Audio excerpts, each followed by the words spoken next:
నమస్కారం, Ahalya TV news కి స్వాగతం. ముందుగా ముఖ్యాంశాలు.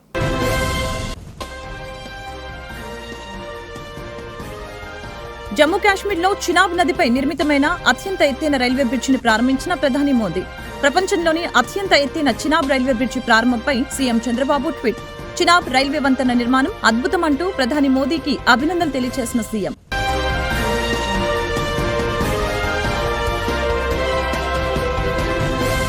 డిప్యూటీ సీఎం పవన్ కళ్యాణ్ పై సంచలన వ్యాఖ్యలు చేసిన సిపిఐ జాతీయ కార్యదర్శి నారాయణ. సనాతన ధర్మాన్ని సమర్థించే పవన్ కళ్యాణ్ ను అరెస్టు చేయాలని వెల్లడి. పవన్ పాటించే సనాతన ధర్మం క్రూరమైనదని, అరాచకమైనదని, ఎవరు దాన్ని సమర్థించినా వాళ్లను కూడా అరెస్టు చేయాలని వ్యాఖ్య.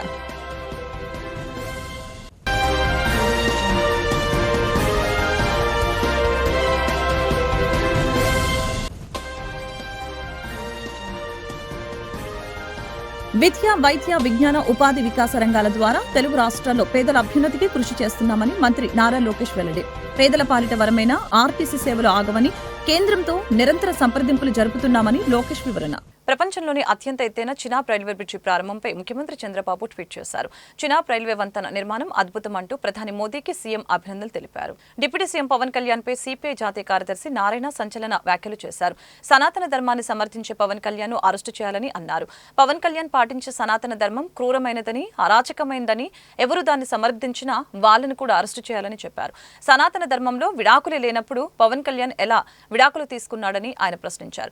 సనాతన ధర్మాన్ని విమర్శించే వారిపై పవన్ కళ్యాణ్ చర్యలు తీసుకోవాలంటున్నారు. కానీ ఆ ధర్మాన్ని సమర్థించే వారిని శిక్షించాలని నొక్కి వక్కానించారు.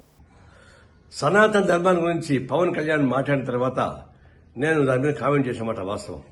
అయితే నా కొటేషన్ తీసుకొని 3 పెళ్లి అని చెప్పేసి మాట పెట్టుకుని నా మీద విమర్శిస్తున్నారు. నేను దానిలోకి పోలే. సనాతన ధర్మంలో విడాకులు ఉంటాయా? నేను అడిగిన ప్రశ్న అది. సనాతన ధర్మంలో విడాకులు లేదు. ఎందుకంటే ఒకసారి పెళ్లి చేసుకున్న తర్వాత భర్త ఎంత వేధించినా, ఎంత ఏడిపించినా, వాళ్ళు ఎంత యథోపనం చేసినా అతనితోనే కాపురం చేయాలి. భర్తని వ్యతిరేకిస్తే ఆయన పాపానికి పోతారు అని, భర్త చనిపోతే చితిమంటల పైన భార్యని కూడా తగలబెడతారు అనేది దాని సారాంశం. అలాంటి సారాంశం నెత్తికెక్కించుకొని పవన్ కళ్యాణ్ మాట్లాడుతున్నప్పుడు మరి విడాకులే లేనప్పుడు మరి మీరు ముగ్గురు నెత్తికి విడాకులు ఇచ్చారని చెప్పేసి ప్రశ్న నేను ముగ్గురు ఒకసారి పెళ్లి చెప్పలే. విడాకులు తీసుకొని పెళ్లి మాట వాస్తవమే, అది నాకు ఇప్పుడు తెలుసు. నేను దాని వరకు ఇప్పుడు పోలే. నేను ఫస్ట్ టైం అంటున్నా. సనాతన ధర్మంలో విడాకులు లేనప్పుడు మరి మీకెందుకు అది వర్తిస్తాను అన్న దాని మీద ఊరికి నా మీద మాట్లాడుతున్నారు. ఇప్పుడు మనం చెప్తున్నాను, అది అరాచకమైనటువంటి సనాతన ధర్మం. అది ఆ ధర్మ వ్యవస్థ మొత్తం వెనక్కి తీసుకెళ్లేటువంటి క్రూరమైనటువంటి చర్య అది. అలాంటి క్రూరమైనటువంటి ఫిలాసఫీని ప్రచారం చేయడం అనేది చాలా ఘోరమైనది. ఇప్పుడు చెప్తున్నా, సనాతన ధర్మాన్ని విమర్శించే వాళ్ళని నిన్ను అరెస్ట్ చేయని చెప్పేసి పవన్ కళ్యాణ్ చెప్తున్నాడు. నేను చెప్తున్నా, సనాతన ధర్మాన్ని సమర్థించే వాళ్ళని అరెస్ట్ చేయమని చెప్పేసి చెప్తున్నా. పవన్ కళ్యాణ్ వాళ్ళని అరెస్ట్ చేయాల్సిందే. అది మన సెక్యులరిజానికి, ప్రజాస్వామ్యానికి, మన రాజ్యాంగానికి అర్థం పట్టే పద్ధతిలో ఉంటుంది. కాబట్టి సనాతన ధర్మాన్ని విమర్శించే వాళ్ళని కాదు, సమర్థించే వాళ్ళని చర్య తీసుకోవాలని కోరుతా ఉన్నా.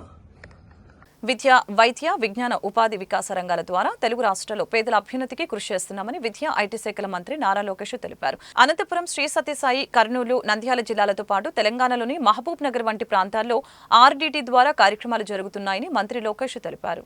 పర్యావరణాన్ని ప్రతి ఒక్కరూ పరిరక్షించాలని సెంట్రల్ ఎమ్మెల్యే బోండా ఉమామహేశ్వరరావు తెలిపారు. సెంట్రల్ నియోజకవర్గంలోని అన్ని డివిజన్లలో మొక్కలు నాటుతూ పర్యావరణాన్ని పరిరక్షించే విధంగా కాలుష్యాన్ని నియంత్రించేటువంటి కార్యక్రమాలను చేపట్టడం జరిగిందని తెలిపారు.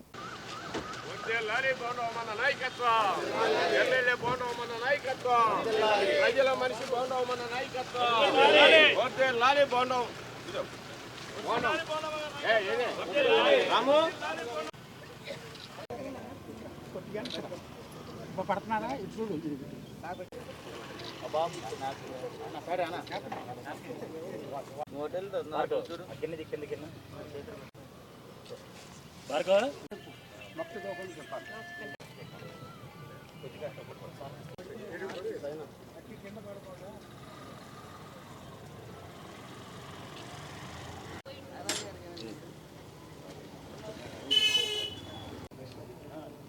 ఇప్పుడు ఇచ్చేసి మన కార్ దగ్గర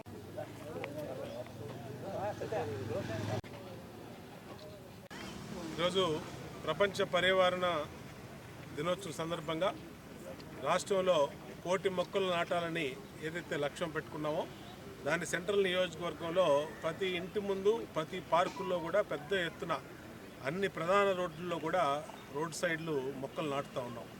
ఈరోజు 27వ డివిజన్లో డివిజన్ పార్టీ అధ్యక్షుడు జయరాజ్ కానీ, ప్రధాన కార్యదర్శి సురేష్, నవనిత్యం సాంబశివరావు, అలాగే రుక్మిణి, ఇంక డివిజన్ నాయకులందరి ఆధ్వర్యంలో, జనసేన నాగరాజు, రమణ, మరి సాయి వీళ్ళందరూ ఆధ్వర్యంలో, శివ, అలాగే అమరావతి వాకర్స్ క్లబ్ ఆధ్వర్యంలో ఈరోజు ఈ పార్కులో పెద్ద ఎత్తున మొక్కలు నాటడం జరిగింది. ఇవాళ సెంట్రల్ నియోజకవర్గానికి పెద్ద వనంగా మార్చడమే లక్ష్యంగా ఎన్ని లక్షల మొక్కలైనా సరే ఇక్కడ పాతడానికి సిద్ధంగా ఉన్నాం. కార్పొరేషన్ అధికారులు సిద్ధం చేశారు. దాన్ని మనం ప్రతి ఒక్కళ్ళు కూడా ప్రజలు బాధ్యత తీసుకొని తమ ఇంటి ఆవరణలో, ఇంటి ముందు, రోడ్డు మీద మొక్కలు నాటి ఆ మొక్కలు సంరక్షించాల్సిగా పిలుపునిస్తూ ఉన్నాం. మొక్కలే మనకి ప్రాణవాయువుని ఇచ్చేది కాబట్టి దాన్ని పెద్ద ఎత్తున ఈ ప్రోగ్రామ్ని విజయవంతం చేయమని ప్రజల్ని కోరుతున్నాం. మానవ మనుగడపై పర్యావరణం అత్యంత ప్రభావాన్ని కలిగి ఉంటుందని, పర్యావరణం రక్షించుకోవాల్సిన బాధ్యత ప్రతి ఒక్కరిపై ఉందని ఆంధ్రప్రదేశ్ మహిళా సమైక్య రాష్ట్ర ప్రధాన కార్యదర్శి Penumotsa Durgabhavani KBN colleges administrative officer V నారాయణలు తెలిపారు. ఆంధ్రప్రదేశ్ మహిళా సమైక్య కేబిఎన్ ఎన్సీసీ టీం సంయుక్తంగా ఆధ్వర్యంలో మొక్కలు పంపిణీ చేయడం ఆహ్వానించదగ్గ విషయమని తెలిపారు. నమస్కారం, నా పేరు doctor V Narayana Rao, administrative officer, SKPV group of institutions. మరి ఈ రోజున ప్రపంచ పర్యావరణ దినోత్సవ సందర్భంగా మరి కేబిఎన్ కళాశాలలో మరి భారత మహిళా సమాఖ్య, అలాగే కేబిఎన్ కళాశాల ఎన్ఎస్ఎస్, ఎన్సిసి విద్యార్థులు ఆ శాఖల ఆధ్వర్యంలో పెద్ద ఎత్తున మొక్కల పంపిణీ కార్యక్రమాన్ని, మొక్కలు నాటే కార్యక్రమాన్ని విస్తృతంగా ఏర్పాటు చేయడం జరిగింది. ఖచ్చితంగా ప్రభుత్వం దగ్గర నుంచి కూడా ప్రతి పౌరుడు కూడా, ప్రతి భారతీయుడు, అలాగే ప్రతి ప్రాంతంలో కూడా మొక్కలు పెంచడం అనేది ఎంతో అవసరం. ఈ రోజున గ్లోబల్ వార్మింగ్ అనేది చాలా పెరిగిపోవటం వలన విజయవాడ లాంటి ప్రాంతాల్లోనే మరి సమ్మర్లో 45 డిగ్రీల సెంటీగ్రేడ్ ఉష్ణోగ్రత వస్తుంది. మరి కొన్ని ప్రాంతాల్లో అయితే అది 50 డిగ్రీల సెంటీగ్రేడ్ కూడా నమోదవుతూ మనం చూస్తూ ఉన్నాం. మరి ఈ అత్యధిక ఉష్ణోగ్రత వలన మనకి మరి మామూలు అన్నీ కూడా ఈ మంచు పర్వతాలు, మంచు కొండలు అనేవి కరిగిపోవటం ద్వారా సముద్ర మట్టాలు అనేవి విపరీతంగా పెరిగిపోయే అవకాశం ఉంది. మరి ఈ టెంపరేచర్ అనేది 50 డిగ్రీలు టచ్ అయినట్లయితే మరి ధ్రువ ప్రాంతాల్లో ఉన్నటువంటి మంచు అంతా కూడా కరిగిపోయి మరి సముద్రం ఒడ్డున ఉన్నటువంటి దాదాపుగా కోట్లాది మంది సముద్ర తీర ప్రాంతాల్లో నివసిస్తున్నారు. ఒక భారతదేశంలోనే కాదు, ప్రపంచవ్యాప్తంగా కూడా సముద్ర తీర ప్రాంతాల్లో మరి ముఖ్యంగా మనకి ముంబై కానీ, మద్రాసు కానీ, విశాఖపట్నం కానీ ఇలాంటి ప్రాంతాలన్నీ కూడా సముద్రం ఒడ్డున బాగా డెవలప్డ్ నగరాలు కూడా ఉన్నాయి. ప్రపంచంలో అన్ని దేశాల్లో కూడా అలాగే అభివృద్ధి చెందిన నగరాలన్నీ కూడా సముద్ర తీర ప్రాంతాల్లోనే ఉన్నాయి. ఎప్పుడైతే టెంపరేచర్ 50 డిగ్రీలు పెరిగిపోయిందో మరి ధ్రువ ప్రాంతాల్లో ఉన్న మంచు అంతా కూడా కరిగిపోయి నీటి మట్టం అనే సముద్ర నీటి మట్టం మరి 3 నుంచి 4 మీటర్లు ఎత్తు పెరిగినట్లయితే మరి ఇప్పుడున్నటువంటి 800 మంది కోట్ల పైగా ఉన్న ప్రపంచ జనాభాలో ఖచ్చితంగా ప్రతి సంవత్సరం కూడా 10 నుంచి 20% జనాభా నీటి మట్టంలో వాళ్ళు కూడా మునిగిపోవటానికి అవకాశం ఉంటుంది. వాళ్ళ నివాస యోగ్యాలన్నీ కూడా, నివాస ప్రాంతాలన్నీ కూడా మునిగిపోవటానికి అవకాశం ఉంటుందని మరి ప్రపంచవ్యాప్తంగా ఉన్న పర్యావరణ శాస్త్రవేత్తలు మనందరికీ కూడా ఎప్పటికప్పుడు కూడా మన జాగ్రత్త తీసుకోమని హెచ్చరిస్తూ ఉన్నారు. ఆ దిశగా ప్రపంచవ్యాప్తంగా ఐక్యరాజ్య సమితి కానీ, ప్రపంచ దేశాలు కానీ, మరీ ముఖ్యంగా అభివృద్ధి చెందిన దేశాలు, ముఖ్యంగా భారతదేశంలో జనాభా ఎక్కువ కనుక భారతదేశ ప్రభుత్వం కానీ, రాష్ట్ర ప్రభుత్వాలు కానీ ప్రత్యేక శ్రద్ధ తీసుకుని ఈ మొక్కలు నాటే కార్యక్రమాన్ని పెద్ద ఎత్తున చేయవలసినటువంటి అవసరం ఉంది. మరి లేకపోయినట్లయితే రానున్న రోజుల్లో మానవాళికి పెనుముప్పుగా మరి గ్లోబల్ వార్మింగ్ అనేది మారేటువంటి ప్రమాదం ఉంది. కనుక ప్రతి ఒక్కరు ఆ దిశగా అందరూ కూడా మొక్కలు నాటండి, గ్రీనరీ పెంచండి, మన వాయు కాలుష్యాన్ని తగ్గించండి, వేడిని తగ్గించండి, తద్వారా గ్లోబల్ వార్మింగ్ని తగ్గించాలని మరి కేబిఎన్ కళాశాల తరఫున మేము అందరం కూడా కోరుతున్నాం. అందరికీ నమస్కారం అండి. కేబిఎన్ కాలేజీ, ఎన్ఎస్ఎస్, ఎన్సిసి మరియు ఆంధ్రప్రదేశ్ మహిళా సమైక్య వారి యొక్క సంయుక్త ఆధ్వర్యంలో ఈరోజు ప్రపంచ పర్యావరణ దినోత్సవ సందర్భంగా మరి సుమారుగా ఒక 250 మంది దాకా స్టూడెంట్స్కి మనం మొక్కలు పంపిణీ చేయటమే కాకుండా మొక్కలు కూడా ప్రత్యేకంగా ఇక్కడ నాటించడం జరిగింది. అంటే ఇక్కడ ప్రత్యేకంగా కేబిఎన్ కాలేజీ వాళ్ళ యొక్క ప్రత్యేకమైన ఉద్దేశం ఏంటంటే పర్యావరణాన్ని పరిరక్షించాలి, దాంతోపాటుగా రానున్న తరాలకు కూడా ఒక చక్కటి అవేర్నెస్ క్రియేట్ చేయాలనేదే ప్రధానమైనటువంటి ఉద్దేశం. ఈ సందర్భంగా మా కేబిఎన్ కాలేజీ మేనేజ్మెంట్ కూడా ఎప్పుడు ఇట్లాంటి విషయాల్లో ముందుంటారండి. ఎన్ఎస్ఎస్ పాయింట్ ఆఫ్ వ్యూలో ఎన్నో కార్యక్రమాలు ఇక్కడ కేబిఎన్ కాలేజీలో నిర్వహిస్తూ ఉన్నారు. దాంట్లో భాగంగానే ఈరోజు ఆంధ్రప్రదేశ్ మహిళా సమైక్య వారి సంయుక్త ఆధ్వర్యంలో వారి యొక్క సంకల్పాన్ని దృష్టిలో పెట్టుకొని సత్సంకల్పంగా భావించి వారితో సంయుక్తంగా ఇక్కడ ఈరోజు ఇట్లా పంపిణీ చేయడం జరిగింది. ఇది ఆరంభం మాత్రమే. ఇంకా రానున్న రోజుల్లో మరి పర్యావరణ హెచ్చరికలు కూడా బాగా జరుగుతూ ఉన్నాయి కాబట్టి బాగా గ్లోబల్ వార్మింగ్ జరిగే అవకాశం ఉంది. మరి ఉత్తరాన భారతదేశంలో పెద్ద పెద్ద మంచు గిడ్డలు కూడా కరిగిపోతున్నాయి. అంత మేరకు టెంపరేచర్ పెరుగుతుంది అనే ఉద్దేశంతో ప్రతి విద్యార్థికి అవగాహన కల్పించాలి అనేటటువంటి ఆలోచనతో ఇట్లా మొక్కల పంపిణీ చేయడం జరుగుతూ ఉందండి. ఇది మాత్రమే కాకుండా ఇంకా ప్రతిరోజు దీనికి సంబంధించి మేము ఇంకా ఉధృతంగా కార్యక్రమాలు చేస్తూ ఉన్నాం, చేయబోతున్నాం. కాబట్టి ఈ సందర్భంగా పర్యావరణ దినోత్సవ సందర్భంగా అందరికీ శుభాకాంక్షలు తెలియజేసుకుంటూ థ్యాంక్ యూ.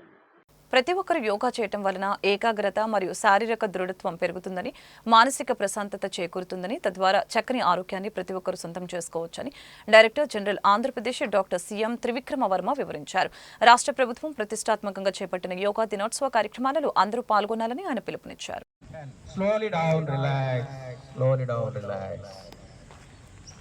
రిలాక్స్గా శ్వాసలు పీల్చండి, నిండుగా శ్వాస పీల్చండి. ఈ రెండు చేతుల్ని మీరు నిదానంగా గడ్డ మీద ఉండి మీ తొడల కింద పెట్టండి. శలభాసనం. ఇప్పుడు చేసినటువంటి భుజంగాసనం వల్ల బ్యాక్ రిలీఫ్ బాగా వస్తుంది. పడగ విప్పినటువంటి పాము తోక మీద, వెన్నెముక మీద అంత పటిష్టంగా బలంగా నిలబడటానికి దాని వెన్నెముక బలంగా ఉండటం, దాన్ని బేస్ చేసుకొని మన ఋషులు మునులు డిజైన్ చేసినటువంటి పోస్చర్ భుజంగాసనం.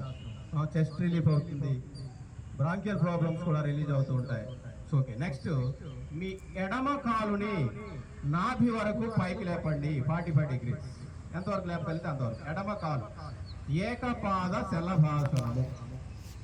ముస్లింల త్యాగానికి, సత్యానికి సూచికగా నిలిచిన బక్రీద్ నాడు మహమ్మద్ ప్రవక్త బోధించిన సమానత్వాన్ని, సహోదర భావాన్ని చాటుదామని సెంట్రల్ ఎమ్మెల్యే బోండా ఉమామేశ్వరరావు అన్నారు. బక్రీద్ పండుగను పురస్కరించుకొని తెలుగుదేశం పార్టీ నాయకులు బక్రీద్కి ఒకరోజు ముందుగానే తెలుగుదేశం పార్టీ తరఫున తోఫా పంచడం చాలా సంతోషంగా ఉందని తెలిపారు. రేపు బక్రీద్ సందర్భంగా మా మైనార్టీ నాయకులందరికీ, మా మైనార్టీ కుటుంబాలందరూ కూడా హృదయపూర్వక బక్రీద్ శుభాకాంక్షలు. ఈద్ ముబారక్. రేపు బక్రీద్ అంటేనే పేదలకి అండగా ఉంటాం. అనేక రకాలుగా మరి మైనార్టీ కుటుంబాలకి దానం చేయటం, ఏదైతే ఖురాన్ చెప్పిందో తమ సంపాదనలో కొంత భాగాన్ని మైనార్టీ పేద వర్గాల కోసం ఇస్తూ సహాయపడమని అల్లా ఆశించాడు. ఖురాను మనకు చెప్పిందో దాన్ని అమలు చేసే విధంగా అందరం కూడా ముందుకెళ్ళాలి. ఈరోజు బక్రీద్ సందర్భంగా 59వ డివిజన్లో డివిజన్ ఇన్ఛార్జి జాన్వలి, అలాగే మా సోదరి పర్వీను, అలాగే డివిజన్ పార్టీ అధ్యక్షుడు బంగారు నాయుడు, ప్రధాన కార్యదర్శి బుదాల సురేష్, అన్వరు, అందరూ మైనార్టీ నాయకులు రోజున మరి మహిళలందరికీ సరుకులు ఇవ్వటం, నిత్యావసర సరుకులు ఇవ్వటం సంతోషం. ఈ ప్రభుత్వం మైనార్టీల అభివృద్ధి కోసం, మైనార్టీల సంక్షేమం కోసం కట్టుబడి ఉంది. ప్రభుత్వపరంగా చేయాల్సిన ప్రభుత్వపరంగా చేస్తాం. అలాగే మా మైనార్టీ నాయకుల ఆధ్వర్యంలో సేవా కార్యక్రమాలు నిత్యం కూడా జరుగుతూ ఉంటాయి. అన్ని రకాలుగా మైనార్టీల అభ్యున్నతి కోసం అండగా ఉంటాం. కబ్రస్థాన్లు కానీ, మసీదులు కానీ, ఈద్గాలు కానీ, అలాగే కళ్యాణ మండపాలు కానీ అన్ని రకాలుగా మంచి మెరుగైన స్థితిలో తీసుకొచ్చి వాళ్ళకి అండగా ఉంటామని తెలియజేసుకుంటూ మైనార్టీ సోదరీమణులందరికీ, పెద్దలందరికీ కూడా బక్రీద్ శుభాకాంక్షలు తెలియజేస్తాం. ఎమ్మెల్యే బోండా ఉమేశ్వర గారి ఆదేశాల మేరకు మైనార్టీలకి ఒకరోజు ముందే పండగ వాతావరణం తీసుకురావడం జరిగింది. మైనార్టీ పేద ప్రజలకు పండగ రోజు కావాల్సిన నిత్యావసర సరుకులు కానీ, బియ్యం, అదేవిధంగా పాయసానికి సంబంధించినటువంటి అన్ని వస్తువులు ఈరోజు మైనార్టీ పేద ప్రజలకి 59వ డివిజన్ మైనార్టీ కమిటీ ఆధ్వర్యంలో మా విజయవాడ సెంట్రల్ కార్యాలయంలో నిర్వహించడం జరిగింది. ఈ కార్యక్రమానికి ఇచ్చేసిన ప్రతి ఒక్కళ్ళకి 59వ డివిజన్ మైనార్టీ కుటుంబ సభ్యులందరికీ పేరు పేరున హృదయపూర్వక శుభాకాంక్షలు తెలుపుతూ, అదేవిధంగా తెలుగుదేశం ప్రభుత్వం ఏ రోజైనా సరే మైనార్టీలకు పక్షపాతిగా ఉంటూ మైనార్టీలకు అండగా ఉంటూ ప్రతి ఒక్క మైనార్టీ కుటుంబానికి ఎటువంటి ఇబ్బంది లేకుండా తెలుగుదేశం ప్రభుత్వంలో మైనార్టీలకు అన్ని విధాలైనా సరే పనులు చేసిందంటే అది ఏదైనా ప్రభుత్వం ఉందంటే తెలుగుదేశం ప్రభుత్వమే. తెలుగుదేశం ప్రభుత్వంలో మైనార్టీలకి ప్రతి ఒక్కటి సంక్షేమ పథకం అందింది. మైనార్టీలకు ఎల్లప్పుడూ కూడా అండగా ఉండే ప్రభుత్వం ఏదైనా ఉందంటే అది తెలుగుదేశం ప్రభుత్వమే. మా సెంట్రల్ నియోజకవర్గంలో ఎమ్మెల్యే అయినటువంటి మా అన్న బోండా ఉమామహేశ్వరరావు గారు ఉన్నంత వరకు సెంట్రల్ నియోజకవర్గంలో మైనార్టీ ప్రజలకి ఎటువంటి ఇబ్బంది లేకుండా ఎటువంటి బాధ లేకుండా ప్రతి ఒక్క కుటుంబానికి ఆయన ఒక అన్నలాగా ఉంటూ ప్రతి ఒక్క మైనార్టీలకి తోడుగా ఉంటారండి. ఉంటూ ప్రతి ఒక్కళ్ళకి భరోసా ఇస్తూ నడుస్తున్న ఏకైక వ్యక్తి ఎవరైనా ఉన్నారంటే మా అన్న బోండా ఉమామహేశ్వరరావు గారు. ఆయన ఆదేశాల మేరకు ఎప్పటికైనా సరే మైనార్టీ ప్రజలకు ఎటువంటి బాధ లేకుండా మేము తోడుగా ఉంటూ మా ఎమ్మెల్యే అయినట్టు మా ఉమాన్న గారికి ఎప్పుడు కూడా మైనార్టీలందరూ అండగా ఉంటామని చెప్పి ఈ సందర్భంగా తెలియజేస్తున్నాను. అందరికీ ధన్యవాదాలు. రాష్ట్రంలో కూటమి ప్రభుత్వం ఏర్పడిన తర్వాత ఎన్నికల వాగ్దానాలను పరిష్కరిస్తుందని గుంటూరు తూర్పు నియోజకవర్గ ఎమ్మెల్యే నజీర్ అహ్మద్ తెలిపారు. పొన్నూరు రోడ్లోని క్యాంపు కార్యాలయంలో శుక్రవారం నజీర్ అహ్మద్ ప్రజా దర్బార్ కార్యక్రమాన్ని చేపట్టారు. ఈ సందర్భంగా ప్రజల సమస్యల్ని అడిగి తెలుసుకుని ఆ సమస్యల పరిష్కారానికి కృషి చేస్తామని భరోసా ఇచ్చారు. పార్టీ నాయకులు, కార్యకర్తలు, అభిమానులు పాల్గొన్నారు. అందరికీ నమస్కారం. రాష్ట్రంలో నూతన ప్రభుత్వం కూటమి ప్రభుత్వం ఏర్పడ్డ తర్వాత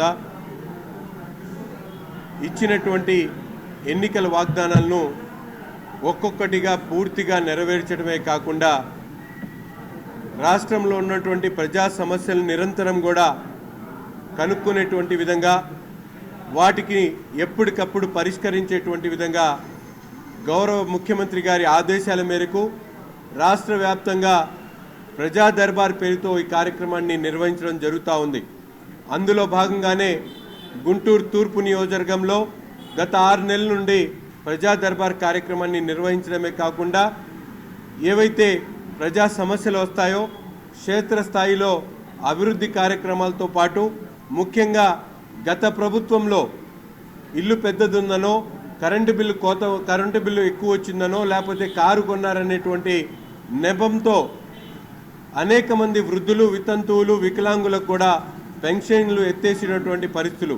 ఈరోజు ఈ ముఖ్యమంత్రి గారు ప్రమాణ స్వీకారం చేసిన తర్వాత రాష్ట్రంలో రేషన్ కార్డులు ఎప్పుడు అవసరమైనా కూడా ఇచ్చేటువంటి కార్యక్రమంతో పాటు ముఖ్యంగా పెన్షన్లు కూడా ఈరోజు మరొకసారి అవకాశం ఇచ్చినటువంటి పరిస్థితులు ఉన్నాయి. కాబట్టి పెద్ద ఎత్తున ప్రజల్లో ప్రతి ఒక్క సమస్య మీద కూడా ఈరోజు అనేక సమస్యల మీద ముఖ్యంగా రోడ్లు కానీ డ్రైన్లు కానీ అలాగే అభివృద్ధి కార్యక్రమాల కోసం ఒక పక్కన అర్జీలు ఇవ్వడమే కాకుండా సంక్షేమ కార్యక్రమాల్లో మాకు భాగస్వామ్యం చేయండి అని చెప్పి అనేక మంది పెన్షన్లు ఇవ్వడంతో పాటు అనేక విధాలుగా ఈరోజు ప్రజా సమస్యలు తీసుకొని వస్తూ ఉన్నారు. తప్పకుండా రాష్ట్రంలో ప్రతి ఒక్క నియోజకవర్గంలో కూడా చంద్రబాబు నాయుడు గారి నాయకత్వంలో ఒక మంచి ప్రభుత్వం ఈరోజు కొలువుదీర ఉంది. తప్పకుండా ప్రజాక్షేత్రంలో గుంటూరు తూర్పు నియోజకవర్గంలో కూడా మేము మాతో పాటు కూటమి నాయకత్వం యావత్తు కూడా పూర్తి స్థాయిలో ప్రజాక్షేత్రంలో ఉంటాం. ప్రజా సమస్యలను కనుక్కుంటాం. వాటిని పరిష్కరించేటువంటి దిశగా అధికారులను అప్రమత్తం చేయడమే కాకుండా ప్రతి ఒక్కరు కూడా చేదోడు వాదోడుగా ఉంటూ వారి సమస్యలను మా సమస్యలుగా తీసుకొని పరిష్కరించేటువంటి దిశగా పయనిస్తామని చెప్పి తెలియజేస్తూ తప్పకుండా ఎవరికి ఎటువంటి ఇబ్బంది వచ్చినా ఈ ప్రాంత శాసనసభ్యుడిగా మా కార్యాలయంలో ఎప్పుడు కూడా అందుబాటులో ఉంటామని చెప్పి కూడా ఈ సందర్భంగా తెలియజేస్తా ఉన్నాం.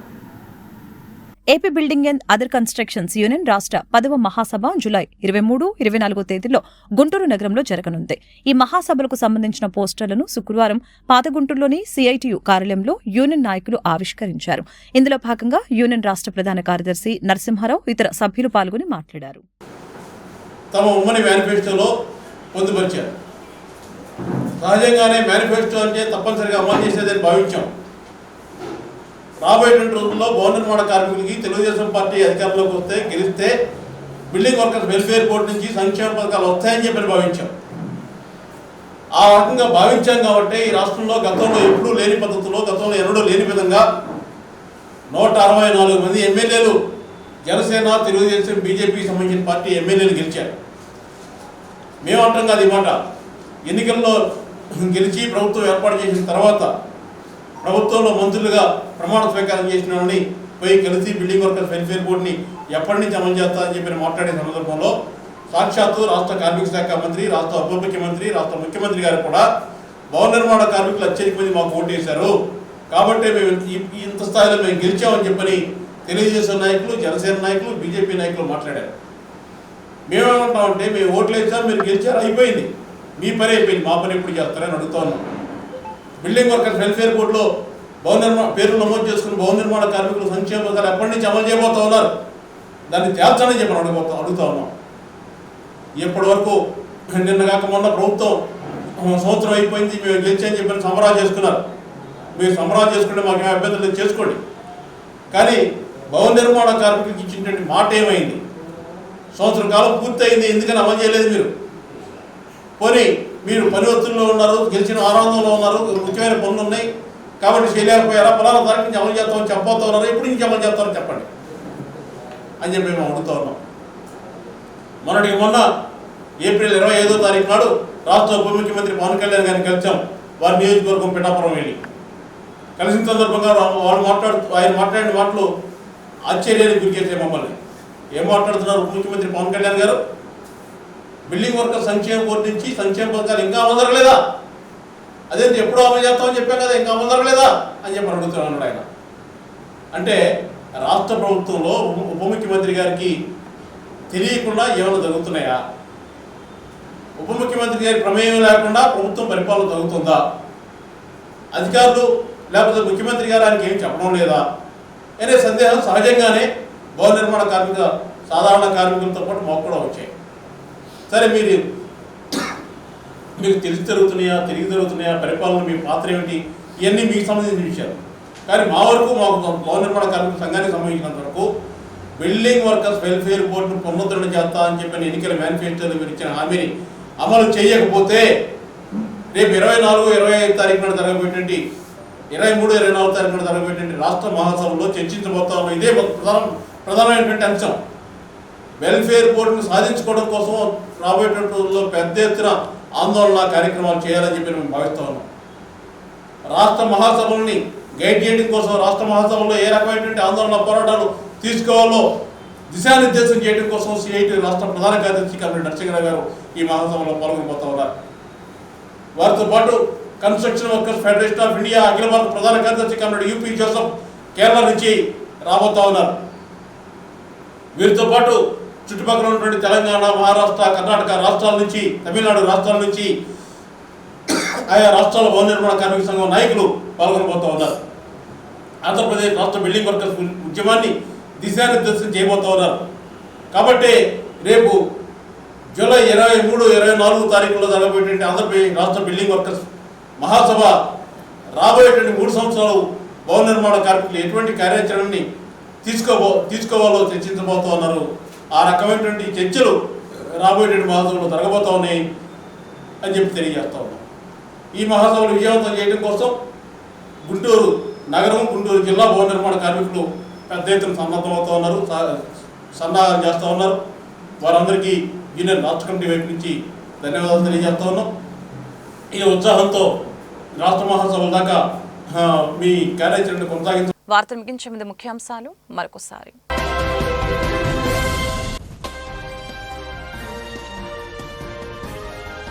జమ్మూ కాశ్మీర్లో చినాబ్ నదిపై నిర్మితమైన అత్యంత ఎత్తైన రైల్వే బ్రిడ్జిని ప్రారంభించిన ప్రధాని మోదీ. ప్రపంచంలోని అత్యంత ఎత్తైన చినాబ్ రైల్వే బ్రిడ్జి ప్రారంభంపై CM Chandrababu tweet. Chenab railway వంతెన నిర్మాణం అద్భుతమంటూ ప్రధాని మోదీకి అభినందనలు తెలియజేసిన సీఎం.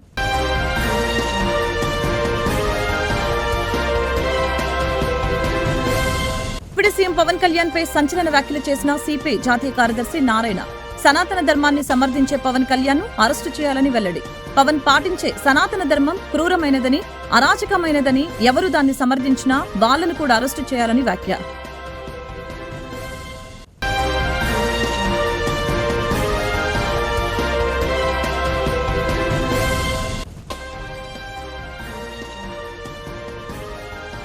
విద్య, వైద్య, విజ్ఞాన, ఉపాధి వికాస రంగాల ద్వారా తెలుగు రాష్ట్రాల్లో పేదల అభ్యున్నతికి కృషి చేస్తున్నామని మంత్రి నారా లోకేష్ వెల్లడి.